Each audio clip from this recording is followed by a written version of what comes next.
What's going on, guys? Kalipis Tech here, coming back at you with another video. In this video, we're going to be taking a look at the Samsung Galaxy A52 5G. This phone is basically the 5G equivalent of the Samsung Galaxy A52 and the successor to the Samsung Galaxy A51 5G, which was also a really good 5G phone. So in this video, we're going to be going over everything you need to know about this phone to help you decide if it's the right one for you. Now, before we go any further, I do want to remind you to go ahead and hit that subscribe button. It helps out the channel a lot. But with that being said, let's get into the video. So this phone has a 6.5-inch Super AMOLED display with a 120Hz refresh rate, a resolution of 1080p, a PPI of 407, an aspect ratio of 20:9, and a screen-to-body ratio of about 84.1%. We got a hole punch front-facing camera right up here. Looks real nice and clean, and this camera is 32 megapixels, so you can take some real nice photos with it. The bezels are really thin, and I do have the display at 100% brightness right now,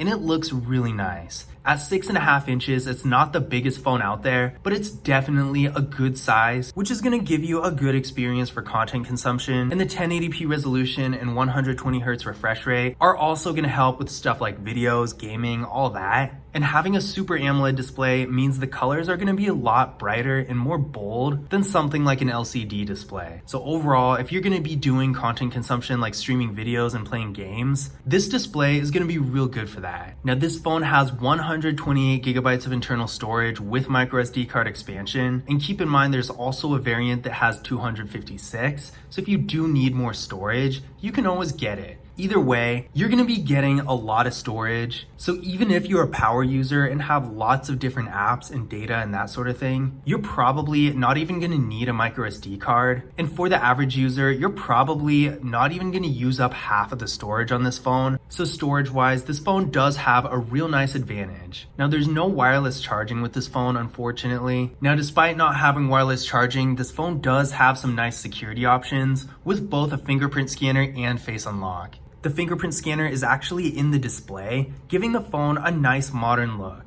I really like in-display fingerprint scanners. They not only work really well, but they look and feel a little bit more premium than any other type of fingerprint scanner. And if you don't want to or can't use the fingerprint scanner for whatever reason, once again, this phone does have face unlock, so you have two options besides the pin. Now, taking a look at the rear camera setup of the phone, we got a 64 megapixel main camera, a 12 megapixel ultra wide camera, a 5 megapixel depth sensing camera, and a 5 megapixel macro camera. So this phone has pretty much every camera feature available. You can also shoot 4K videos in both the rear and the front cameras. So if taking photos and videos is a priority for you, this phone's gonna be a great option because it has all the features and it can actually take really high quality pictures too. Internally, this phone is getting 6 gigabytes of RAM with the Qualcomm Snapdragon 750G processor. I ran a Geekbench 5 benchmark test on the phone, and it came back with a single core score of 647 and a multi-core score of 1939. So these are some real good numbers, especially for a mid-range phone like this. You're going to be able to do a lot with this phone, pretty much everything for that matter. From browsing the web and going on social media to playing a high-end game like Fortnite, there's not really going to be a whole lot that you can't do. Maybe with the higher-end tasks, it could struggle just a little bit because after all, even though these numbers are impressive, this is nowhere near the level of a flagship phone like the iPhone 12 or the Samsung Galaxy S21 Ultra. Those phones have at least double, if not more than double, the processing power of this one. But at the same time, you're going to be able to do most activities. So if you're looking for a device with the power to do those activities like high-end gaming, video editing, and that sort of thing, or if you just want a really fast phone for web browsing and social media, this phone's gonna be a great option. Now, this phone has a 4500 milliamp hour battery that supports 25 watt fast charging. So it's not the biggest battery. The biggest battery is typically a 5000 milliamp hour battery. Although there are bigger batteries than that even, there are very few phones that have them. So I would say 5000 milliamp hours is the upper limit of battery size you're going to typically find in a modern smartphone. But that being said, even though this phone doesn't have quite a 5000 milliamp hour battery, it's still gonna get great battery life. So if you have to use it heavily throughout the day and don't always have a lot of time to charge it, it's still gonna be a really good option. And in addition to the size of the battery itself,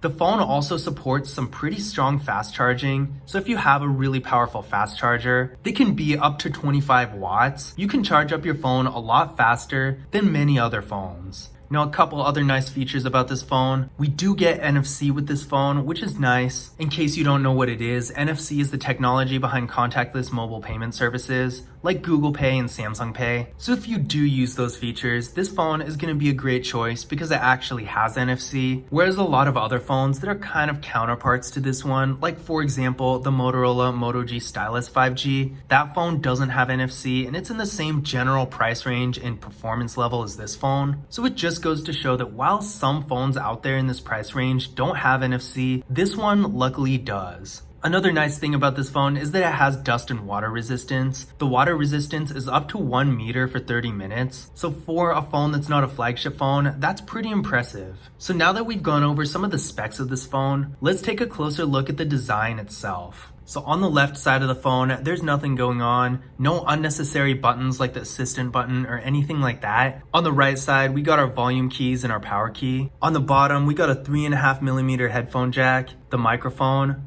a USB-C port, and the speaker. On the top, we got the noise canceling microphone and the slot for the SIM card and the micro SD card. On the back, we got our camera setup and our flash. There's also a Samsung logo right down here. The back is made of a nice matte material that doesn't really pick up fingerprints. And overall, while there's no metal or really high quality glass, and the phone feels pretty lightweight, the materials are still pretty nice, and the phone doesn't feel cheap at all. I do like how the bezels are super thin. In a lot of phones, the bottom bezel ends up being a little bit wider, but in this case, it's pretty much the same width as the rest of the phone, giving it a nice, clean, modern look. So in conclusion, my final thoughts about the Samsung Galaxy A52 5G.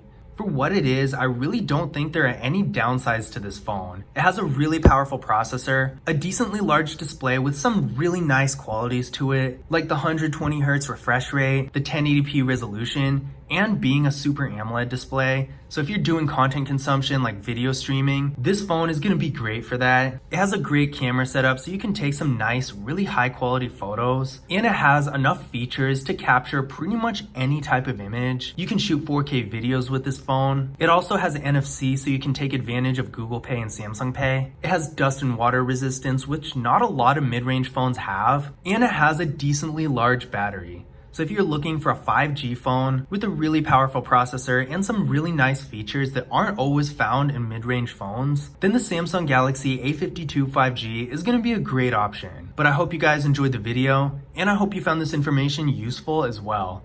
If you did, don't forget to leave a thumbs up and subscribe to the channel. And as always, I will see you in the next one.